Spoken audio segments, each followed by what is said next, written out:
우리가 이제 시편 말씀을 이제 묵상하고 있는데, 지난 이제 고린도전서 지난 말씀이긴 한데, 고린도 교회 안에 있었던 수많은 갈등들, 수많은 관계 어려움들을 좀 이렇게 매듭짓는 하나의 결론적인 이야기들이 오늘 바울 사도 자체가 오늘 말씀 10장 오늘 본문 말씀을 통해서 전체적으로 일어나고 있는 수많은 고린도 교회 안에 있었던 수많은 갈등, 관계 어려움들을 해결하는 하나의 어떤 이정표의 말씀이 되지 않을까 해서 고린도전서 묵상 말씀은 끝났지만 정리한다는 마음으로 오늘 말씀을 함께 나누었으면 좋겠습니다.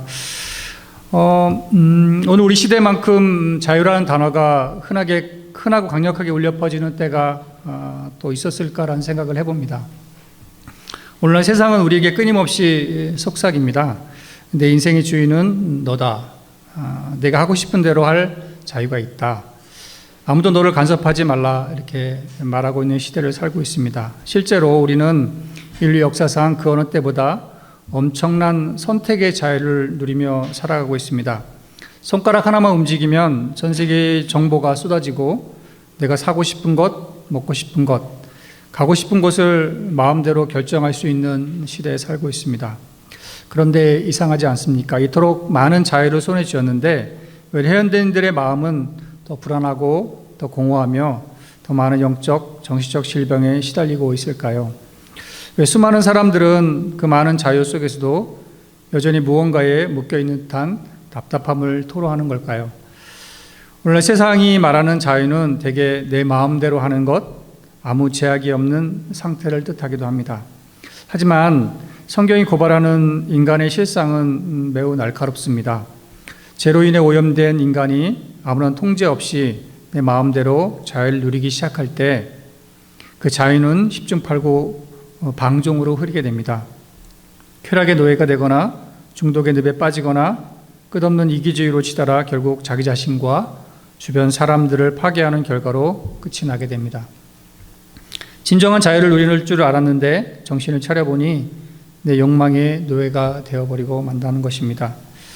오늘 함께 읽은 고린도전서의 말씀은 바로 이러한 문제의 한복판에 서 있던 고린도 교회 성도들을 향한 바울 사도가 던진 피 끓는 권면이라고 생각합니다.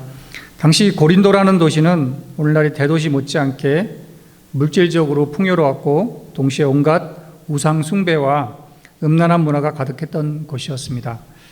그곳에 세워진 고린도 교회 성도들 안에는 심각한 영적 혼란이 있었습니다. 그들은 이렇게 외쳤습니다. 나는 예수 그리스도를 믿고 구원받았다. 율법의 저주에서 해방되었다. 그러므로 나는 이제 모든 것을 할 수 있는 자유가 있다. 네, 틀린 말이 아닙니다. 복음은 우리를 자유하게 합니다. 그러나 그들은 한 가지 결정적인 착각을 하고 있었습니다. 그리스도 안에서 얻은 그 영광스러운 자유를 오직 자신의 유익과 쾌락을 위해서만 사용하고 있었다는 것입니다. 오늘 이 시간 나누는 말씀을 통해 하나님께서 우리에게 주신 참된 자유의 의미가 무엇인지 다시 한번 깨닫고 내 중심적인 자유의 자리에서 일어나 하나님의 영광을 향한 나아가는 복된 결단의 시간이 되기를 바랍니다. 먼저 우리에게 주어진 그리스도인의 자유, 그 한계와 방향 그리고 목적에 대해서 나눠보도록 하겠습니다. 먼저는 내 자유의 한계입니다. 오늘 23절 말씀 한번 다 같이 읽어볼까요? 10장 23절 시작. 모든 것이 가하나 모든 것이 유익한 것이 아니요 모든 것이 가하나 모든 것이 덕을 세우는 것이 네, 바울은 고린도 교회 성도들이 주장하던 그 모든 것이 가하다, 모든 것이 허용된다는 그 말을 그대로 가져와서 반박을 합니다. 너희 말대로 예수 그리스도 안에서 우리에게는 모든 것을 할 수 있는 영적인 자유와 권리가 주어졌다. 그러나 기억해라. 모든 것이 다 너희에게 유익한 것이 아니며 모든 것이 다 공동체의 덕을 세우는 것이 아니다. 바울은 이렇게 얘기하고 있습니다. 여기서 우리는 세상의 자유와 기독교의 자유가 어떻게 다른지 아주 중요한 기준을 발견하게 됩니다. 세상이 말하는 자유는 내가 할 수 있는 권리에 집중합니다. 내가 내 돈을 가지고 마음대로 하겠다는데 무슨 상관이냐라며 내 권리를 주장한 것이 자유라고 믿습니다. 그러나 그리스도인의 자유는 하지 않을 수 있는 자유입니다. 죄를 지울 수 있는 자유가 아니라 날 유혹하는 죄를 당당하게 거절할 수 있는 자유입니다. 내 마음대로 분노를 쏟아낼 자유가 아니라 주님의 사랑 때문에 내 분노를 다스리고 참아낼 수 있는 자유입니다. 여기서 한 걸음 더 나아가 바울은 그리스도인의 자유에 대해 아주 중요한 제한 장치를 두는데 그것이 바로 유익과 덕입니다. 내가 어떤 행동을 할 때 이것이 죄인가 아닌가라는 초보적인 질문에 머무르는 것이 아니라 성숙한 그리스도인들은 이것이 과연 내 영혼에 유익한가? 이것이 내 곁에 있는 성도들과 공동체에 덕을 세우는 일인가를 질문해야 한다고 합니다. 한 가지 예화를 드리고 싶습니다. 바람이 아주 거세게 부는 날 하늘 높이 날아오르는 연이 있었습니다. 연은 바람을 타고 마음껏 하늘을 누비며 생각했습니다.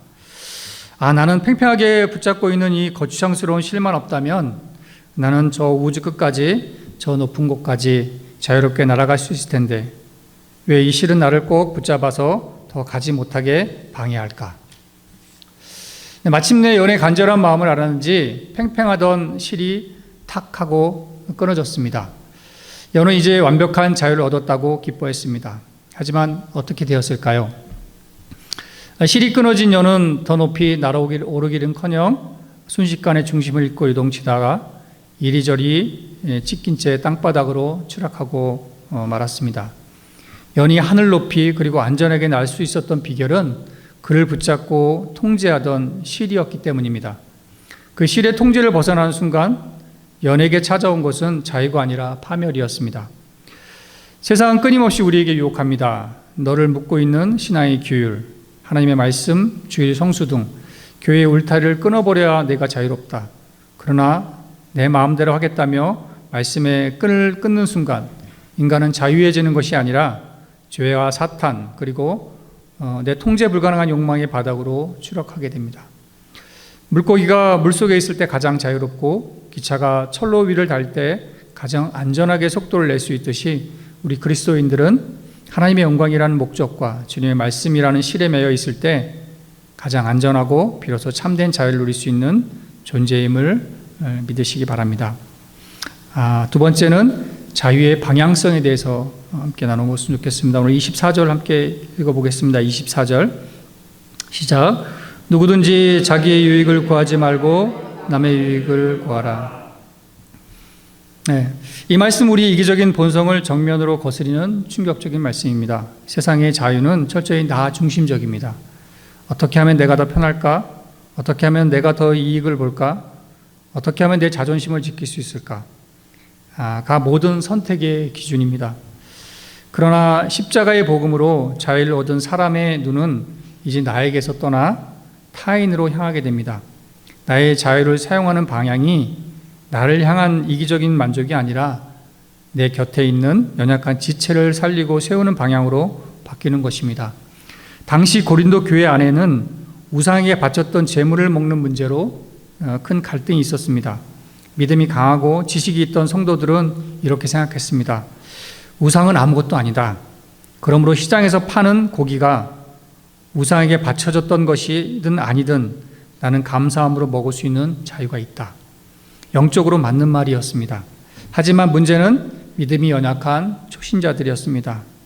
그들은 평생 우상을 섬기다가 이제 막 예수를 믿었는데 교회의 중직자들이나 믿음이 좋다는 사람들이 우상의 제단에 올라갔던 고기를 먹는 모습을 보며 마음에 큰 시험을 받았습니다.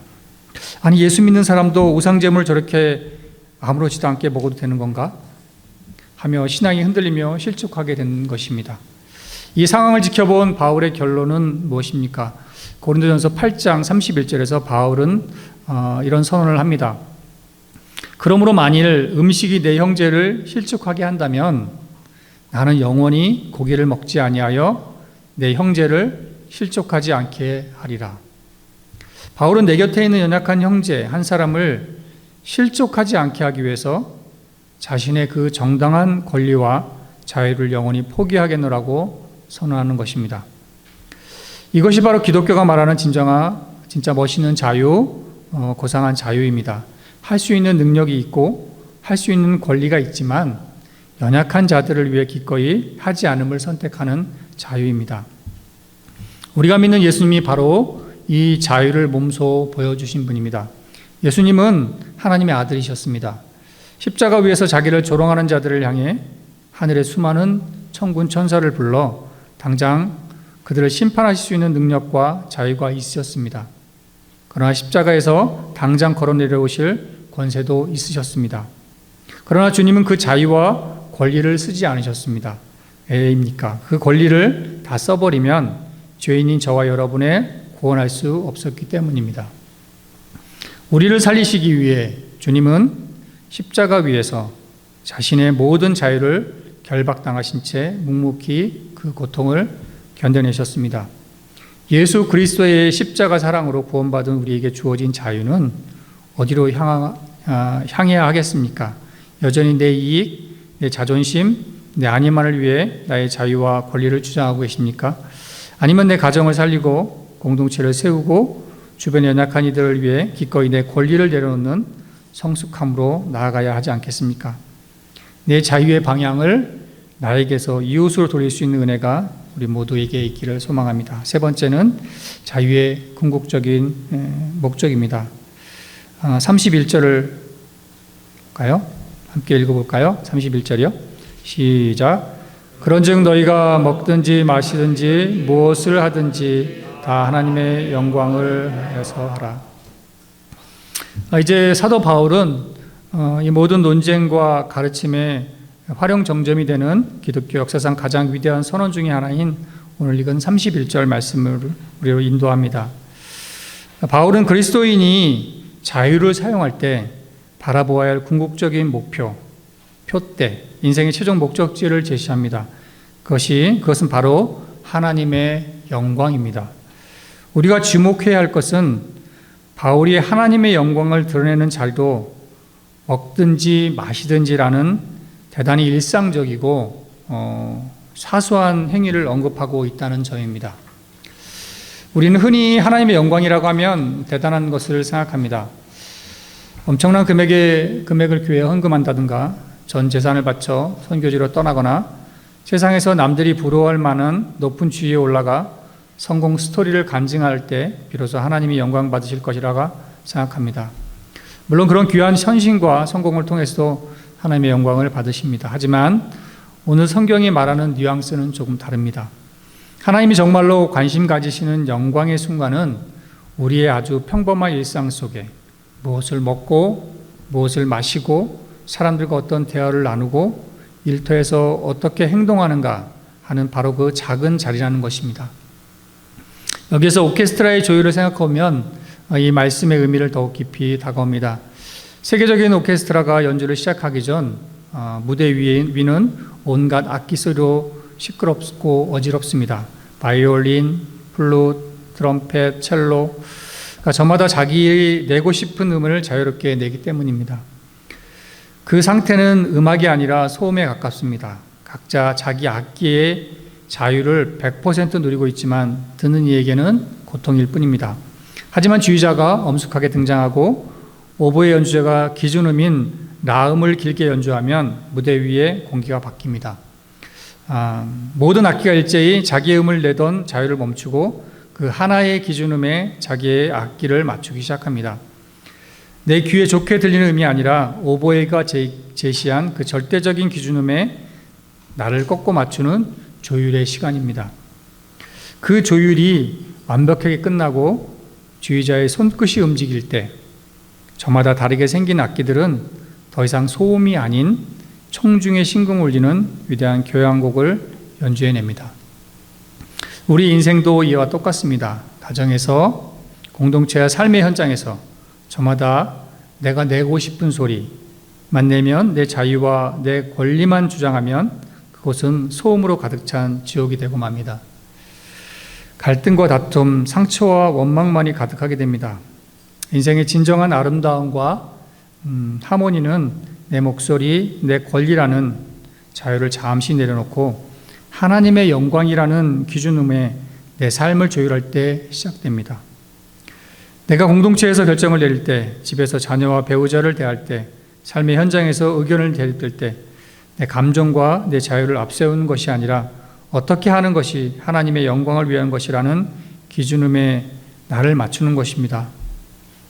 그렇게 나의 작은 일상을 하나님의 영광에 조율하기 시작할 때 하나님은 저와 여러분의 삶을 통해 세상 사람들이 보고 감탄할 만한 아름다운 은혜의 교향곡을 연주해 주실 줄 믿습니다.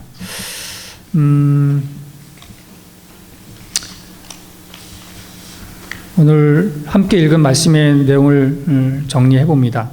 하나님께서 독생자 예수 그리스도를 이 땅에 보내어 십자가에 찢기게 하심으로 우리에게 선물하신 이 영광스러운 자유는 결코 내 이기적인 만족과 정욕을 채우라고 주신 값싼 자유가 아닙니다.